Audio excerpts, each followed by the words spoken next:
Hi friends, myself Akash Khandelwal and I am from Group 1. Today we guys are presenting a presentation on foundation of group behavior with some underlying concepts on behavior in a group. So, first let me introduce you about groups. What actually groups are. When interaction happens between two or more people, we call such an interaction as groups. You have encountered many groups in your life like a family group, a friend group, groups in colleges, society group, etc. Generally, groups are divided into two parts, formal groups and informal groups. As appearing by their names, formal groups are defined by organization's structure, whereas informal groups are neither formally structured nor organizationally determined. These two groups are further subdivided into command groups, task groups, interest groups, and friendship group. Let's explore these. So, first we talk about formal groups. Formal groups are subcategorized into two parts, command groups and task groups. Command groups are determined by organization chart. For example, group under some HR managers, group under a CEO. A leader is present in a group. Whereas task groups are the group of people working together to complete a job task. For example, group of people working for developing a software or completing a project. So now let's move on to informal groups. These are subcategorized into interest groups and friendship groups. As it is easily appearing, interest groups are a group of people who are working to attain a specific objective of shared interest, whereas friendship groups are the group of people having same common characteristics. Stages of group development. So generally there are 5 stages, namely forming, storming, norming, performing, and adjourning. The details are as shown in the slides.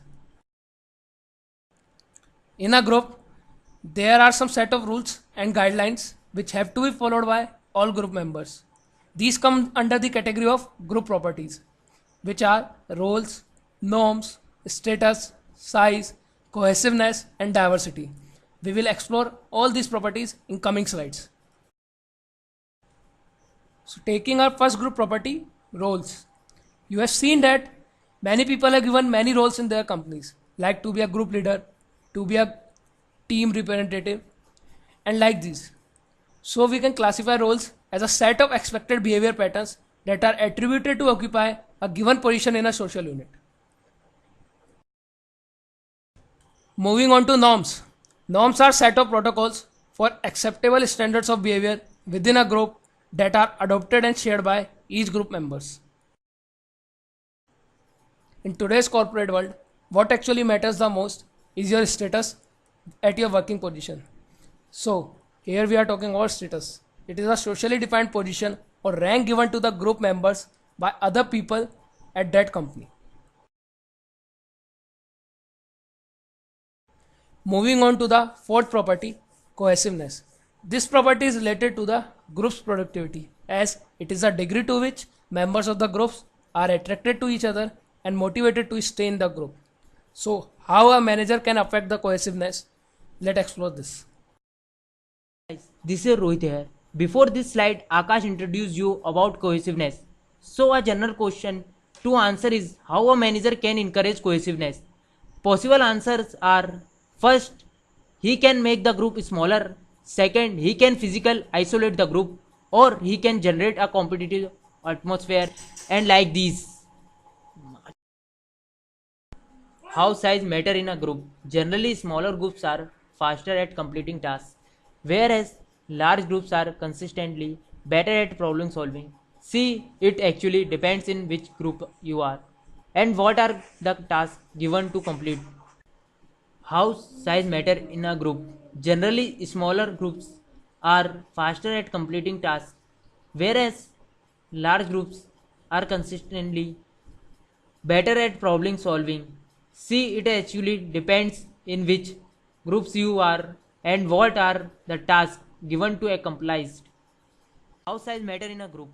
Generally, smaller groups are faster at completing tasks, whereas large groups are consistently better at problem solving. See, it actually depends in which group you are and what are the tasks given at accomplish. Moving on to last property, it is diversity. What actually attracts me most about this property is that promotes conflicts, which stimulate creativity, which leads to improved decision making, and that's why I consider it as an important group property. Before we move on to our case study, the last point to discuss is the difference between individual decision making and group decision making. Individual decision making is speedy and have consistent values, but what it lacks discussion and meeting, whereas group discussion making is more effective. High quality decision can be taken which is more informative and knowledgeable. So now let's move on to case study, which is to be described by Kushagra and Darshan. Hello everyone, I'm Kushag Vashne and here is a case IAC India Against Corruption. India Against Corruption is an NGO. It is working to eradicate corruption from the grassroots level. Now, why we chose this case? As it is one of the prominent and most discussed group in recent times, it is working for a noble cause. It is uproot corruption from India. It mobilized masses anger and the support of the people. It has a good story of how group failed to achieve the task even after having such a popular support. It also gives idea about how lack of coordination and trust between members can lead to split in the group. India Against Corruption had all the members from high intellectual background. They were on the same boat to eradicate corruption from India. They had high motivation to work and achieve the goal. Founding fathers of IAC. The pioneers of the movement included prominent social activists from different parts of the country. They were Arvind Kejriwal, a graduate from the prestigious Indian Institute of Technology and a bureaucrat at the Indian Revenue Services; Prashant Bhushan, an advocate in the Supreme Court and a social activist; Kiran Bedi, first women IPS officer of India turned social activist; Santosh Hegde, retired judge of the Supreme Court and the Loka Ayukt for the state of Karnataka; Anna Hazare, present-day Gandhi as exclaimed by many, former army man and an active agitator against corruption; Rajendra Singh, also known as Waterman of India, a water conservationist from Rajasthan; Manish Sisodia, former newsreader and producer for Zee News, turned social activist. IAC, as the name suggests, their main agenda was to ensure corruption-free India by the means of Jan Lokpal Bill with the condition to stay away from the political scenario of the country. To achieve their motto, they organized two mass movements under the leadership of Anna Hazare, and hence as an outcome to the movement came in the tremendous support of the masses. Seeing the mass uprise as the result of the movements organized by the IAC, the government agreed for negotiations. But the negotiations failed and they had to return empty handed. Thanks, Darshan. Now we will focus on what the problem the group faced. They faced many hurdles. They were alleged of having relations with opposition parties as they shared stage with them. They deviated from being apolitical. The support for Baba Ramdev was also controversial. They talked of transparencies but always held closed room meetings. This was mocking of transparencies. There were frequent clashes between group members on how they should unflood the movement and later on how to carry forward the movement. Arvind Kejriwal, who took the center stage, was alleged of having autocratic behavior. Most of the members were leaders of their own organizations, hence everybody wanted to be the lead. Members like Prashant Bhushan was also alleged of indulging in unfair practices, the CD1 as we all know. How the group broke. The major reasons were differences in the opinions of the members. Like Kejriwal always tried emphasizing on the idea of introduction of a political party, whereas Rajgopal and Rajendra Singh wanted that the movement should remain away from the politics. Then, the group also lacked a powerful leader.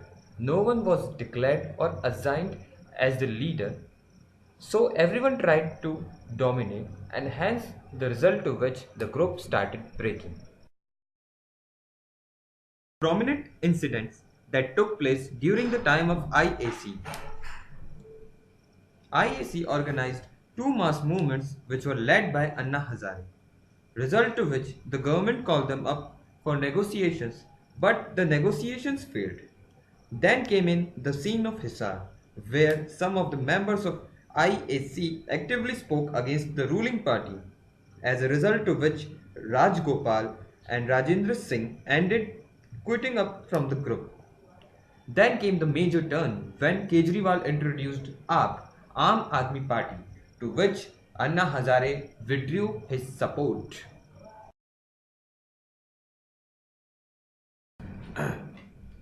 Thanks, Darshan. Now, what the present standing of ISC? ISC now has lost its popularity. It has lost its much of media support. Their future plans are also suspicious. Some media agencies have a secret report that Arvind will merge his Aam Aadmi Party with Congress. Anna Hazare has always been questioned about his unpractical behavior. People of the country who previously showed interest in ISC are now detaching itself. There are reports of many district ISC's unit which have been merged with BJP. Now I would like to thank all my group members, Darshan, Akash, Rohit and Sajal. We thank all of you for listening so patiently. I would like all of you to leave your queries as the comments. We will try to answer them as early as possible.